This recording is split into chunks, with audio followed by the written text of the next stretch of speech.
Hello and welcome to Help for Toxic Relationships. I'm Dr. Rhoberta Shaler, as you know, from transformingrelationship.com, and I'm delighted to be here with you tonight. As usual, things did not want to work well in the technology world. This happens. We're getting used to it.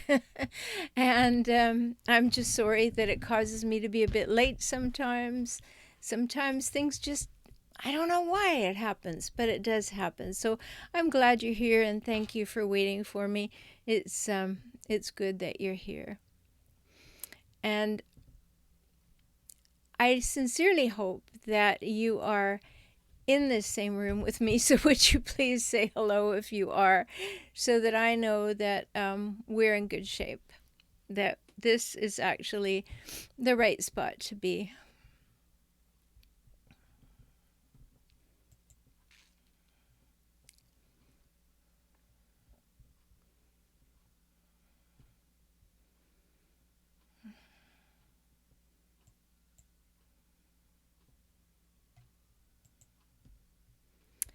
And of course, there it goes again. Away. Let's see if we can get it back.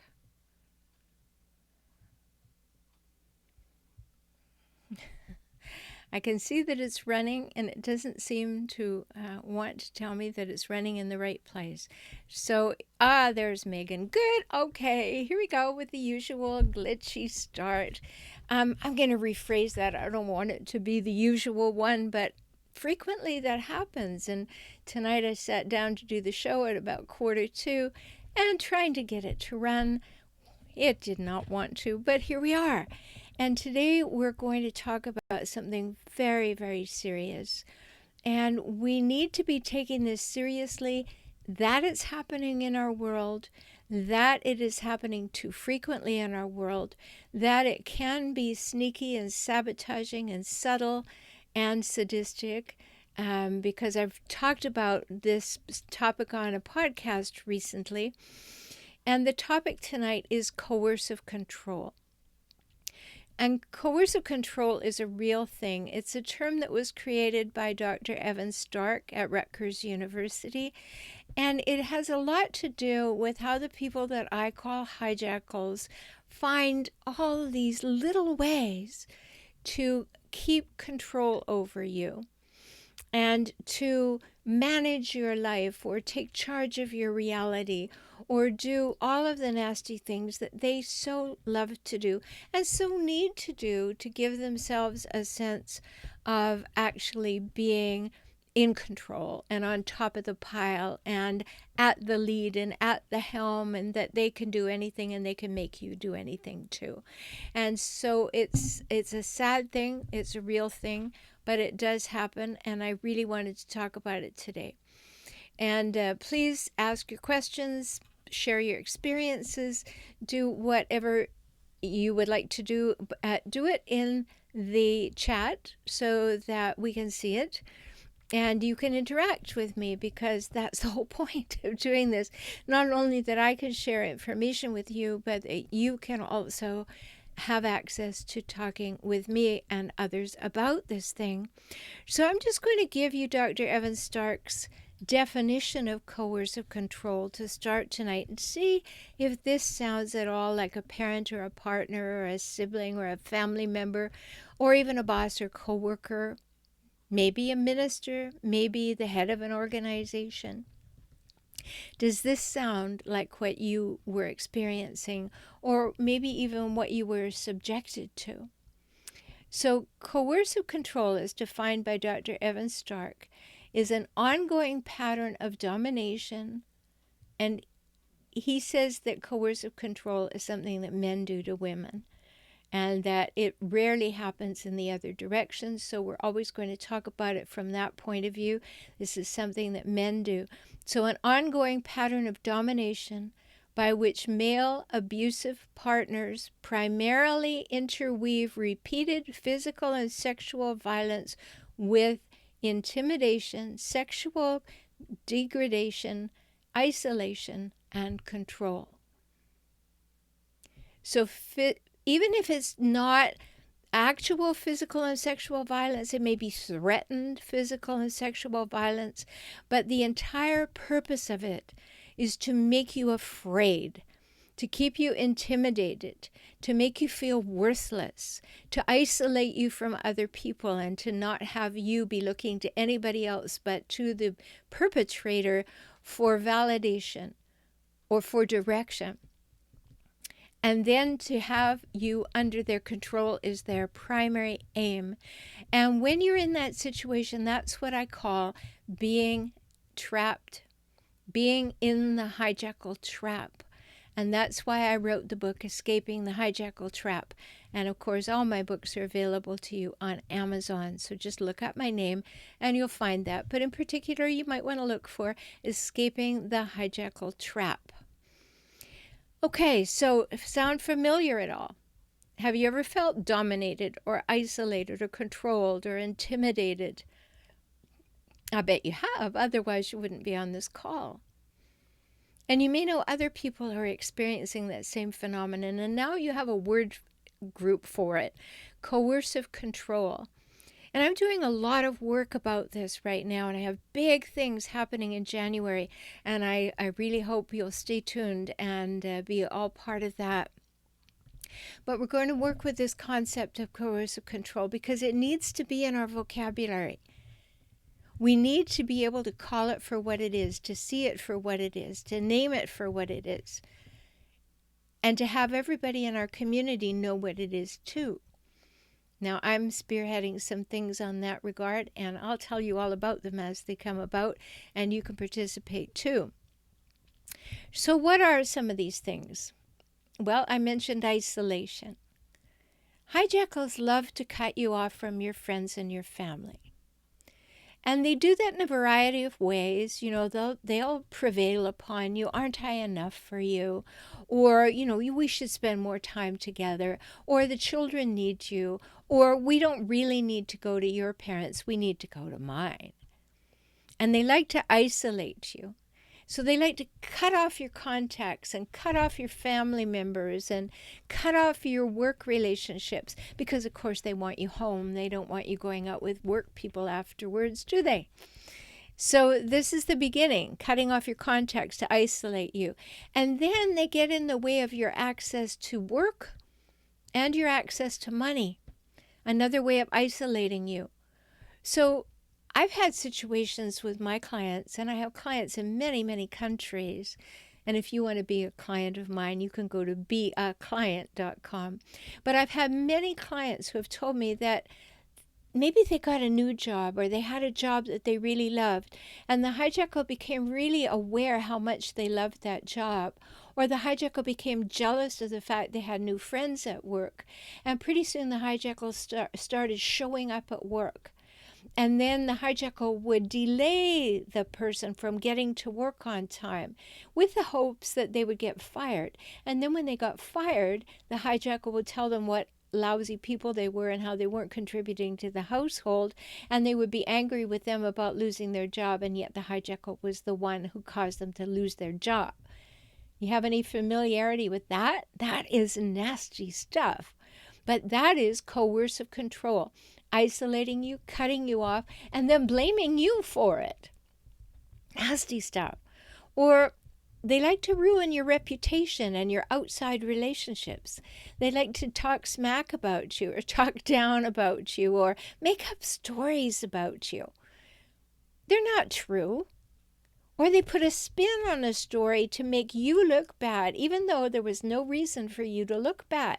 But it's a way of isolating you from other humans. And they like to do that. And then another way that they isolate you is they try to limit your time with friends, your time on the phone, your time on the internet, so that they can have control of your time and to whom you speak and who could possibly know about you or that you could possibly say anything about them too. So this is all part of the isolation of taking control of you. And after a while, you begin to feel like you're being held hostage, don't you? You say yes in the chat if you have ever felt like you were being held hostage by someone. I used to feel that way about my mother. I mean, she certainly was a high-ranking hijackal, and I really felt like if it wasn't for the fact that I could make her look good by going and singing or playing the piano or winning something at school, I think she would have been quite happy to keep me in a cupboard, really, so that she thought she had the ultimate control over someone. And so that's a very important thing to recognize when you have actually been held hostage. And you may have 100 justifications for it. And if you immediately jumped in and say, well, no, I wasn't really held hostage, it wasn't really like that. Well, think about it for a moment. Maybe you were. Megan says, I luckily was permitted to work remotely from home, saving 2-hour round-trip drive after 9 years at my company. My stepdaughter said my ex-husband's mistreatment of me got worse then, and it did.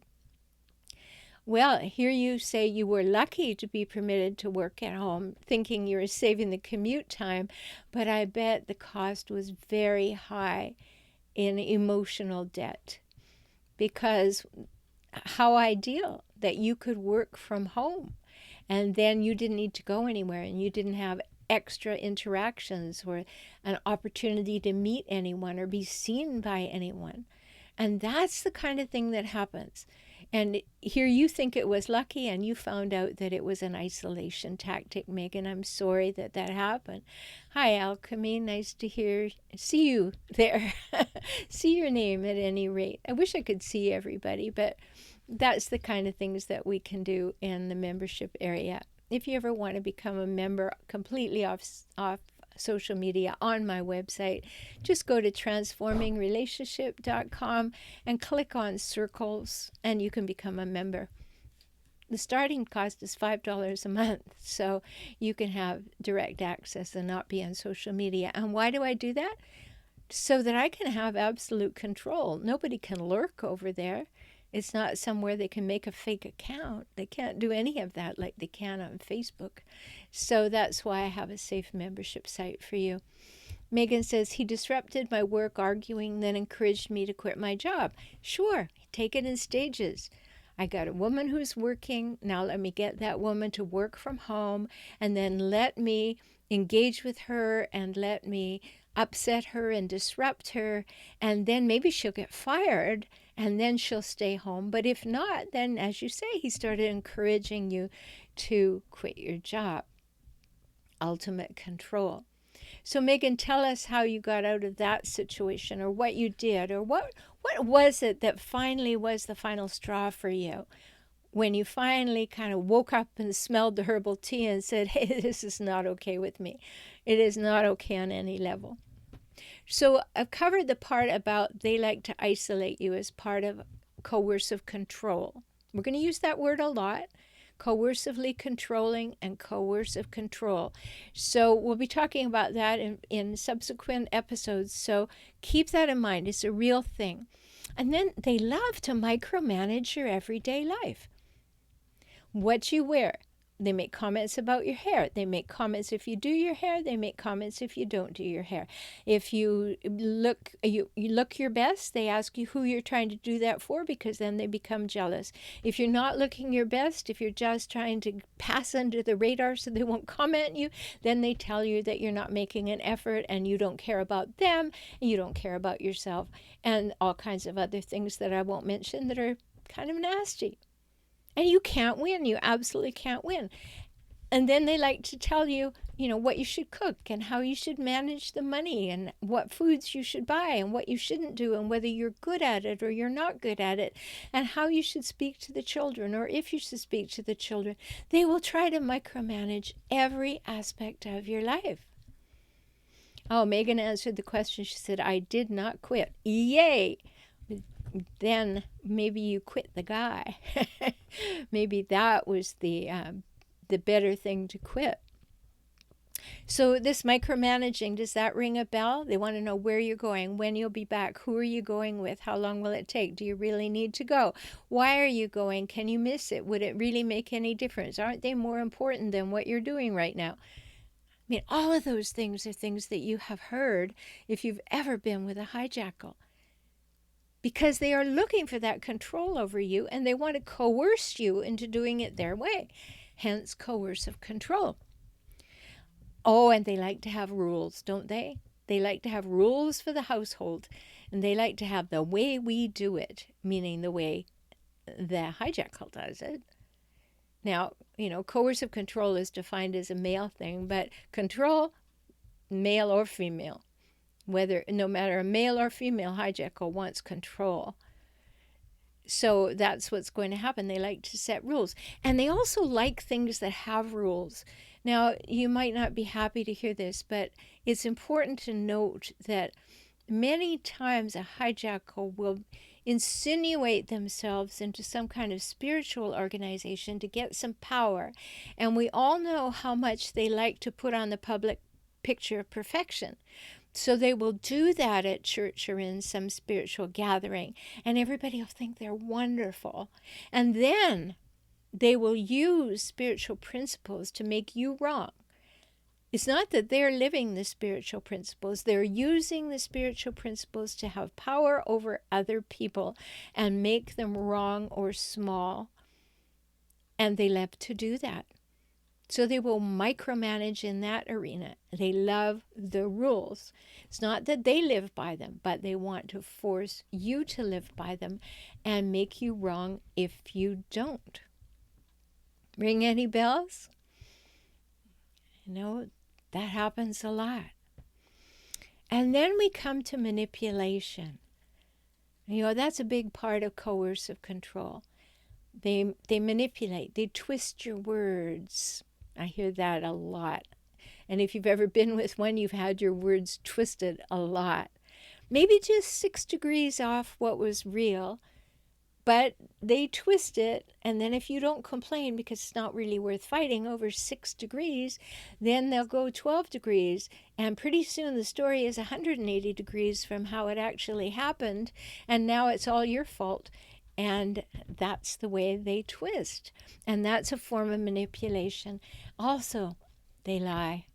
They lie like a carpet, don't they? They'll lie about anything, even things they don't need to lie about. They will just lie about them because they think that they're the smartest person in any room. Absolutely. So they lie.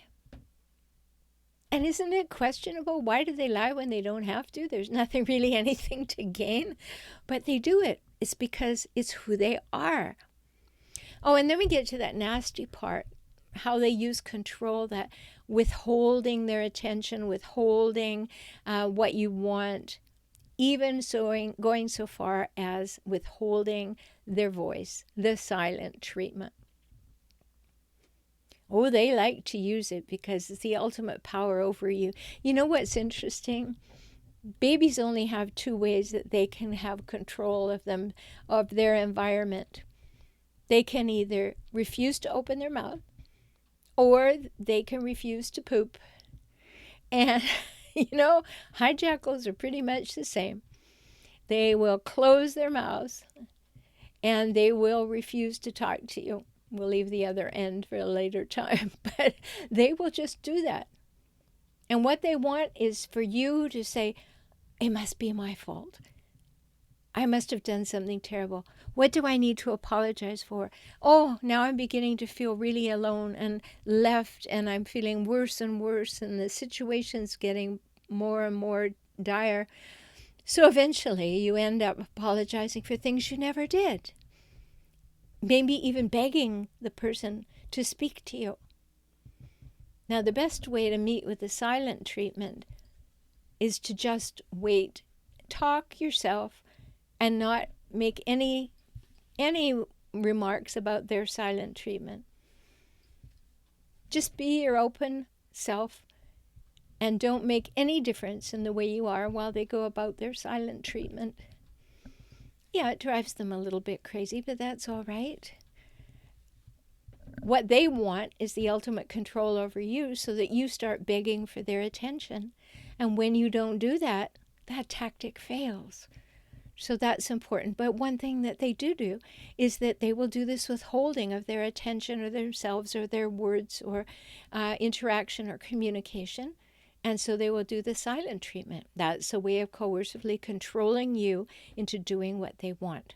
And they will go, like I said, way further with that, because not only will they get you to do what they want, which is speak to them and perhaps apologize for something you didn't do, but they then get you to apologize and then hold that over you for forever. Because after all, you said you did it. And now it becomes part of the narrative. Have you had that happen? I bet you have. Whether that hijackal was your parent or your partner or an ex now or a sibling or somebody at work or school or somewhere, you will have had these things happen.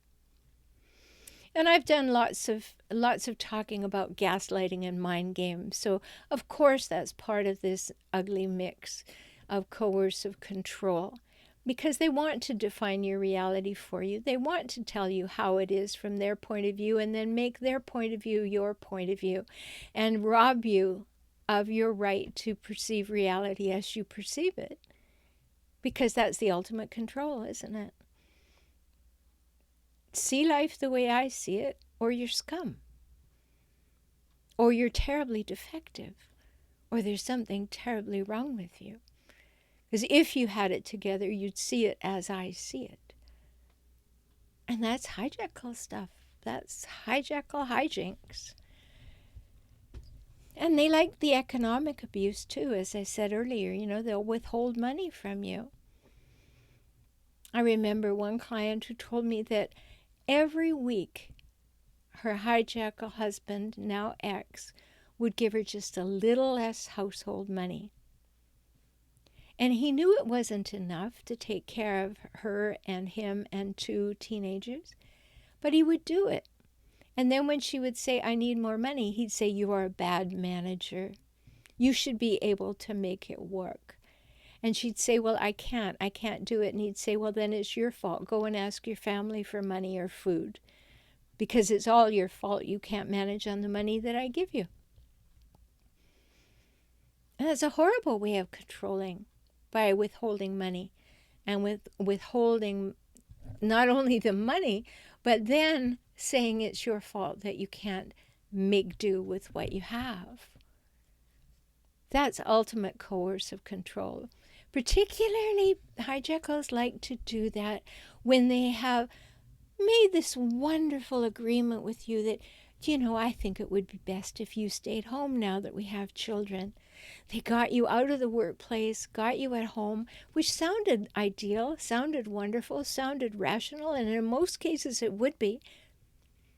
But then you gave up your financial independence and you became dependent on them. And that to them is a big, big check mark. Yeah, oh, wow, now this person's dependent on me.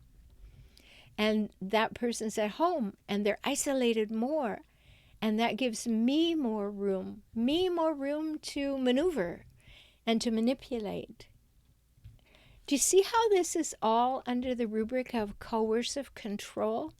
They're just taking that puppeteer position and they are making sure that they get attached in every possible place to how you move. And that is just what they want. Megan says, I was always told I was crazy delusional. That's what they do. And Megan so rightly says it was he who was crazy and delusional because of projection. Yes, and if you haven't heard that term before or wondered what projection really means, well, it means that what a person who has these traits of a hijackal does is they will not own that they have any issues. They will never own that there is something amiss with them. And their fear that that could possibly be what's wrong with them causes them to project that onto you and say, no, you're the one with the fear. You're the one who's bad. You're the one who's wrong. Because it's their fear that they are. And so they project what they're most afraid is true for them onto you and make it your problem. So when Megan says he was telling her that she was crazy and delusional, that's the way it runs. And when you see a hijackal, even in high places, they will tell you what's going on for them. Here in the United States, we had such an incident. I told everybody when a certain candidate was running and he was saying that the other candidate was rigging the election. I said, you better be careful because he's rigging the election. Oh, no, that's ridiculous. No, we know differently now in the United States. And so that's projection. That is getting it off them onto you. And they are experts at doing that. Hello, Karen. I looked forward to the silent treatment as the only time I had peace and quiet. Yay! Yes, that is a great reframe. I invite everybody to always do that. When I'm working with my clients and they say, well, the silent treatment drives me crazy, I said, let's have a reframe. That is exactly what Karen said. Say, how lovely. There won't be any arguments. There won't be any disruption. There won't be anything. I will just enjoy this time. I will enjoy not being the object of his wrath or her wrath. And alchemy says there's a sense of being a hostage in that if you make a decision or express an opinion, the reaction is so strong and mean that you just don't do it. And that's the desired result, to shut you down and shut you up. So that's well put, alchemy. That's just it. You'd like to voice who you are, what you think, what you want, what you need, what you feel. But they are just so happy to vehemently put you down and make you wrong that after a while you just stop doing that. And you lose your identity, and that's what they want. They want you to be dependent on them, to gaslight you, to tell you who you are, to tell you what you think and feel and need and want. That's their master plan. And so if they put you down every time you express who you are, they think that then they will begin to be able to tell you who you are and you will believe it. But don't, because this is coercive control. Tonight we need to be taking that step back and saying, what does it really look like over there? I was saying to a client today, the important thing about when we work together is that we can go off the field, stop being the player on the field, come and sit with me way back in the high seats and look down and see all the plays down there. Because when you get some perspective, when you get some distance, you can see the plays and the players. But when you're down there, you're just fighting to make a goal, or fighting not to get hurt, or fighting to stay out of somebody's way, or taking orders from somebody else when you're in the game. So it's very important to have this time, just like we have every Monday night, just time for ourselves to get some perspective, get some distance from the game and see it for what it is, and see who's playing, see who's sitting on the sidelines, see who the referees are, and all of that. So all of these things, we've talked about isolating and micromanaging your daily life and manipulating and setting rules. And then there's all the put downs and tear downs and wear downs of belittling and degrading and demeaning and discounting and dismissing. All power moves on their part. I mean, these are little people inside. They're very little people inside. And they need to make themselves big and strong, and I'll tell you how it is. And, we see a lot more of this in some of the dramas on television, I'm noticing. We're seeing more and more evidence of this. I've said for years that if it weren't for Hijackals, Dr. Phil and programs like that wouldn't have any guests of interest, because people love to hate the people who come on and appear apparent in their disgusting ways. But when we're not looking at the television, when we're looking at them over the dinner table, we don't see them the same way.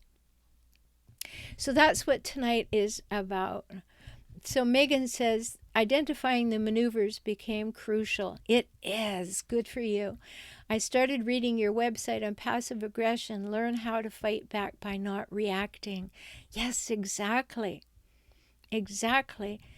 Someone in the Facebook group the other day said something about, well, I told him, it was a woman, she said, well, I told him he's narcissistic, and I told him, all the things that he does. And I wrote to her and I said, don't do that. Not a good idea. Don't poke hijackals.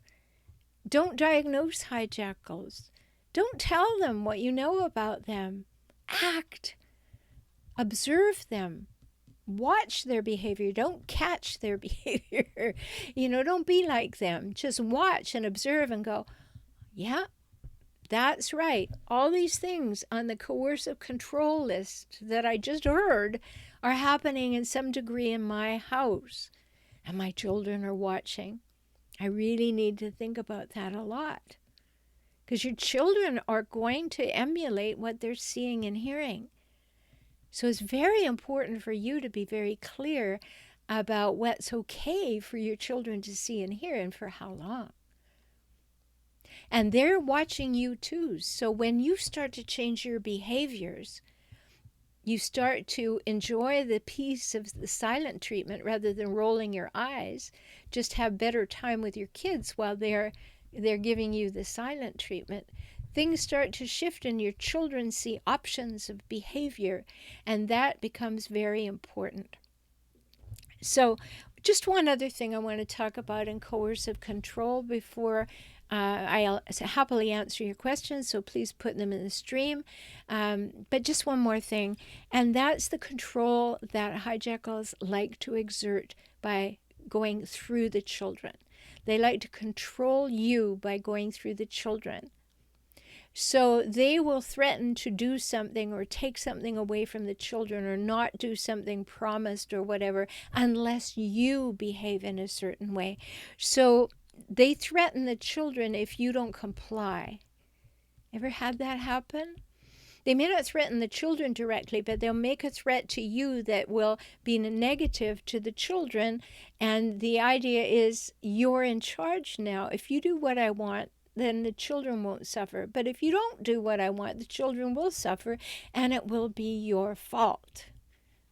Have you experienced that? Or then they try to undermine you to the children. They make snide remarks about you.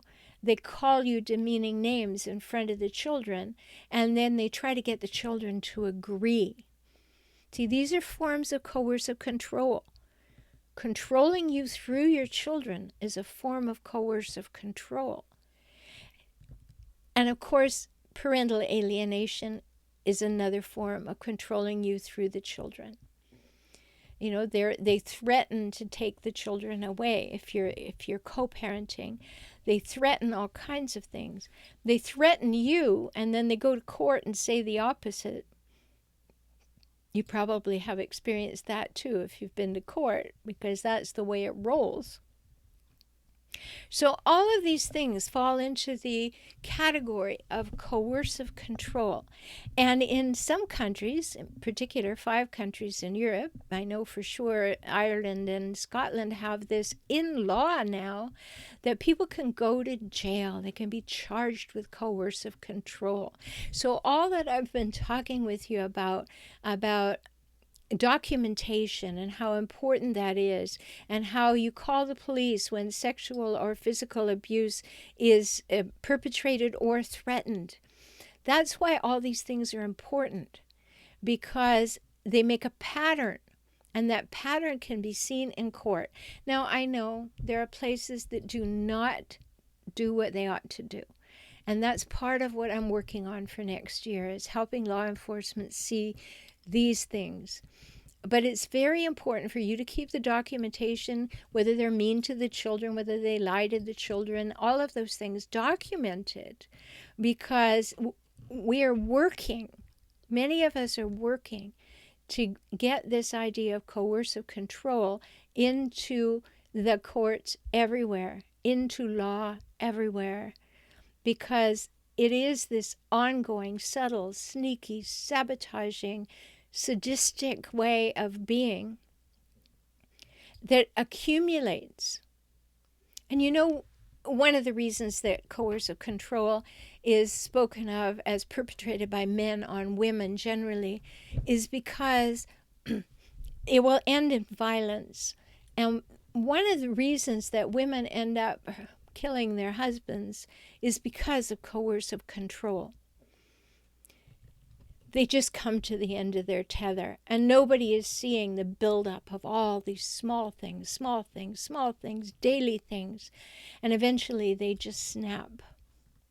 And that's why we need to get it into law, so that these small things will all be reported, and these small things will all matter, and these things will be noted.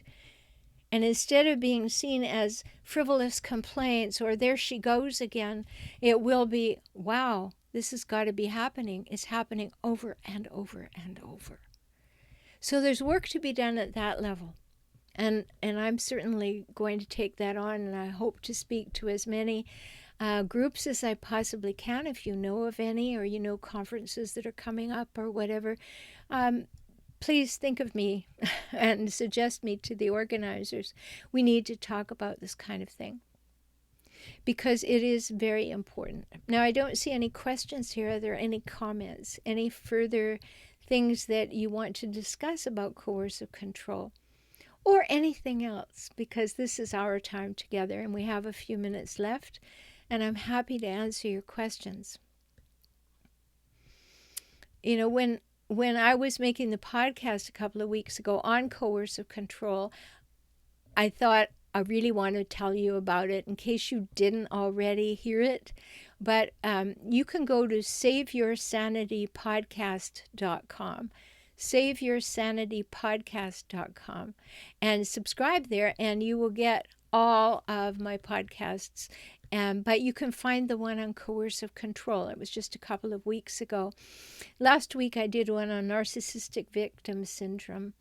You know, these are important things to understand, and I know several of you have listened to podcasts, and you know, you were mentioning that you had heard about passive aggressives and chosen your your behavior accordingly, Megan.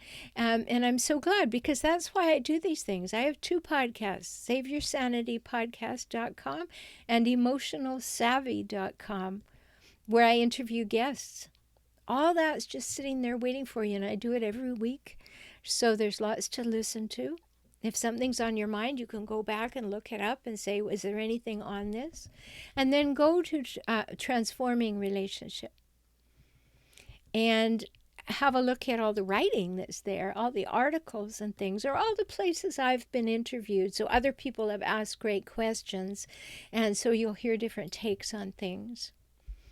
So I hope that this has been helpful to you, to understand that this is a real thing, coercive control, and it's sneaky, and it's underhanded, and it's undermining, and it's constant.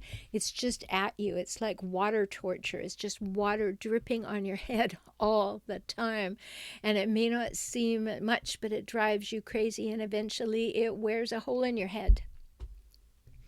And that's what coercive control is intended to do, is to wear you down and tear you down until you just lie down and become a doormat.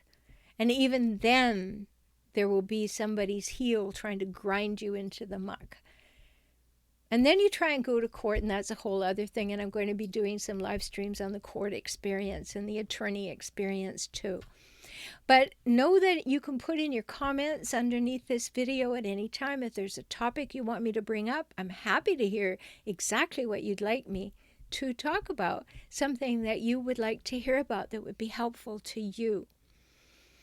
So I'm glad that you were here, and I hope that you will subscribe. Just hit that little red subscribe button in the bottom right corner, and then a little bell will show, and you can hit that too, and you'll be notified when anything new is on my YouTube channel. You know, these are important things, and I really want everybody to hear about them so that you're not subject to coercive control or control of any kind except your own self-control. The control that you choose, that nobody chooses for you. So for sure, go to transformingrelationship.com. You'll find everything. If you want to talk to me right away, go to beaclient.com. Beaclient.com. And do join me next week. Invite your friends. Share this with them.